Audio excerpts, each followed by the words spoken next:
प्रिय विद्यार्थियों, सुप्रभात। संस्कृत की कक्षा में आपका स्वागत है। आज हम कक्षा 10th के प्रथम अध्याय शुचि पर्यावरणम शुद्ध पर्यावरण के 4th और 5th श्लोक का अध्ययन करेंगे। इससे पहले हमने जो 3 श्लोक पढ़े हैं उनमें कवि आज के वर्तमान स्वरूप के ऊपर पहले प्रकाश डालता है कि किस प्रकार से अनेकों मोटर गाड़ियां और जो बिजली से या कोयले से चलने वाले जितने भी उद्योग हैं वो इतना धुआं छोड़ रहे हैं, इतनी जो है साधन चल रहे हैं कि चलना भी दुष्कर हो गया है, सांस लेना भी दुष्कर हो गया है।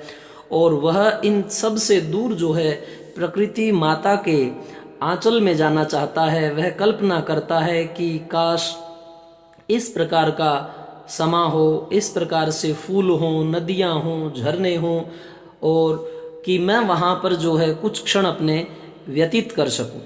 तो इस प्रकार से आज की अधुनातन जो शैली है उस विषम शैली को प्रकट करते हुए कवि जो है वह अपनी कल्पना को भी प्रस्तुत करता है कि काश ऐसा हो और मैं वहाँ पर उस दृश्य को जो है आत्मसात करूं, एसिमिलेशन करूं, उसको मैं देखूं, जीऊं और उस क्षण का भोग करूं।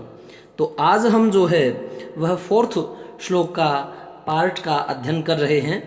देखिए, कवि कहता है कि किंचित कालम नय माम अस्मान नगराद बहुदूरम प्रपश्यामि ग्रामांते निर्झर नदी पयः पूरम एकांते कांतारे क्षणमपि में स्यात् संचरणम और शुचि पर्यावरण। कवि कहता है कि किंचित कुछ कालम समय के लिए, कुछ समय के लिए माम मुझे अस्मात इस और नगरात नगर से बहुदूरम बहुत दूर न ले चलिए। कहता है कि भाई कोई तो ऐसा हो कि किंचित कुछ समय के लिए, कालम समय के लिए, माम मुझे अस्मात इस नगरात नगर से बहुदूरम न बहुत दूर ले चले। कवि जो है कहता है कि कुछ समय के लिए मुझे इस महानगर से जो है दूर ले चलो। और वो दूर जाके क्या करेगा, वो कारण दिया है, ताकि प्रपश्यामि ग्रामांते, ग्रामांते गांव के अंत पर यानी गांव की सीमा पर, जहां से गांव की सीमा खत्म होती है और फिर खेतों की शुरू होती है। तो कहता है कि ग्रामांते, गांव की सीमा पर क्या है, गांव की सीमा पर जाकर फिर ये क्या करेगा, प्रपश्यामि देखूंगा। ग्रामांते गांव की सीमा पर जाकर के प्रपश्यामि देखूंगा, पयः पूरम, पयः जल से भरे हुए, निर्झर, निर्झर किसे कहते हैं, झरने को, और नदियों को और तालाबों को।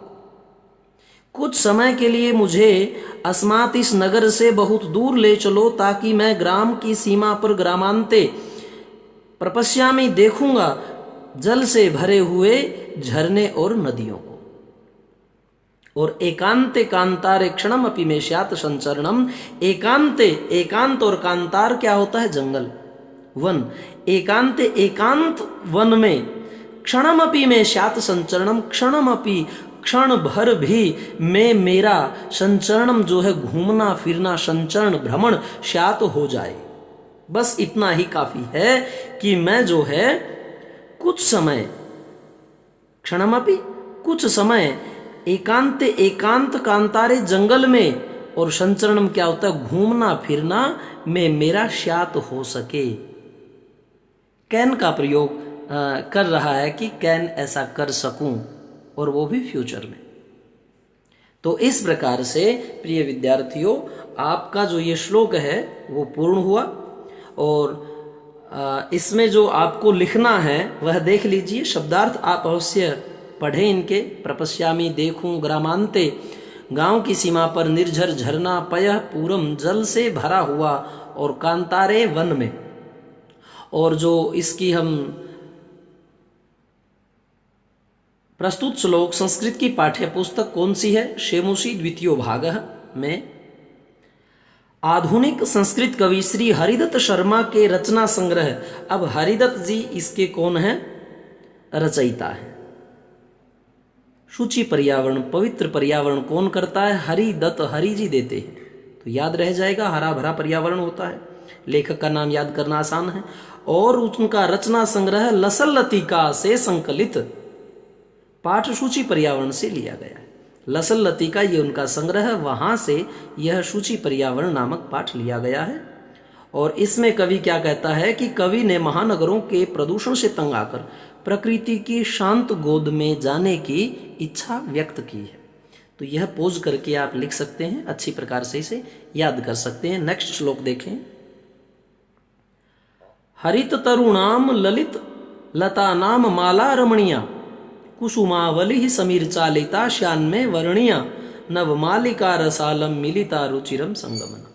बहुत ही सुंदर कल्पना कवि यहाँ पर कहता है कि हरित तरुणाम, हरे भरे वृक्षों की, और ललित होता है सुंदर, और लता नाम लताओं की, हरे भरे वृक्षों की, सुंदर लताओं की, और इन सब की क्या है, रमणीया माला। रमणीया जो रमण करने के योग्य हो, आनंद लेने के योग्य हो, ऐसी जो है माला, वो पंक्तियां।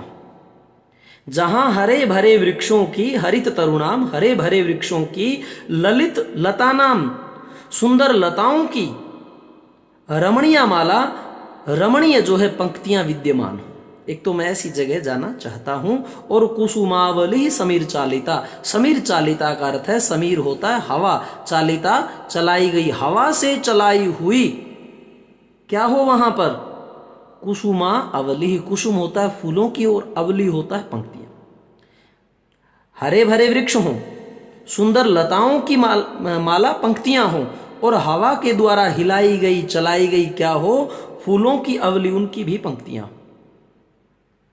श्यान में वर्णिया, वर्णिया मैं उनका वर्ण कर सकूं, मैं उनको चुन सकूं, मैं स्यात, मैं मेरा और स्यात हो जाए, भाई मेरे द्वारा जो है हवा के द्वारा चलाई हुई जो फूलों की पंक्तियां हैं उनका मैं वर्ण कर सकूं, उनको मैं चुन सकूं।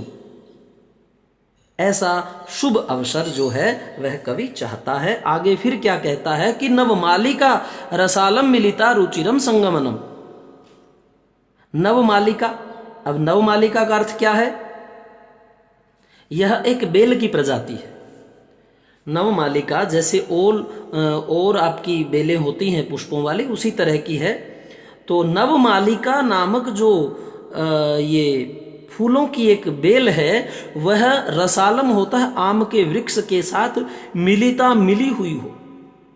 यानी कि आम का जो वृक्ष है उसको जो है चारों तरफ से घेर करके नवमालिका नामक जो बेल है वह उसके ऊपर से चढ़ी हुई हो, लिपटी हुई हो।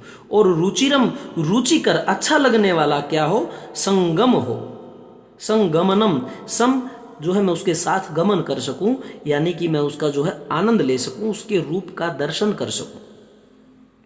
नवमालिका नाम की लता आम के, रसालम आम के पेड़ से मिलिता, लिपटी हुई हो। और कहता है कि ऐसे शुभ अवसर पर मैं, मेरा जो है संगमनम, सुंदर संगमन हो, अर्थात उसको मैं निहार सकूं उस रूप को। और फिर कहता है कि शुचि पर्यावरणम, की एकमात्र जो शुद्ध पर्यावरण है वही हमारी क्या है, शरण है। हमें जब तक शुद्ध पर्यावरण नहीं करेंगे तब तक जो है कुशलता पूर्वक हम अपना जीवन यापन नहीं कर सकते। और उसका रिजल्ट अब आपके सामने है। अब हमें मास्क लगाकर घूमना पड़ता है कि इतने भी सुरक्षित नहीं रह सके हम कि जो है उन्मुक्त रूप से अपनी सांस ले सकें। और यह जो चीजें हैं आगे से आगे और भी ज्यादा बढ़ती जा रही हैं, कम तो कहां से होंगी। तो इस प्रकार से बहुत ही ये अच्छा और रुचिकर लेसन है। और प्रिय विद्यार्थियों, अब समय भी ऐसा है कि आप जो है पेड़ लगाएं, ताकि इस प्रकृति में एटलीस्ट आप कुछ तो योगदान दे पाए। तो जैसा पाठ पढ़ें वैसा जो है हमारा चरित्र और उसके अनुरूप हमें ज्ञान लेना बड़ा आवश्यक है, वरना उन पाठों का लाभ ही क्या। तो प्रिय विद्यार्थियों, जो पीछे के आपके चैप्टर हैं वो एक जगह देखने के लिए मैं कई बार आपको बताता हूं कि गुरुजी आरपी शोरण के चैनल में जाकर ऊपर प्लेलिस्ट देखें, और प्लेलिस्ट को जब क्लिक करेंगे वहां पर आप 10वीं व्याकरण और 10वीं शेमुशी भाग जो आपका ये है वो आपको वहां पर मिलेगा। उसमें आप एक जगह जो मेरी वीडियो प्राप्त कर पाएंगे। धन्यवाद।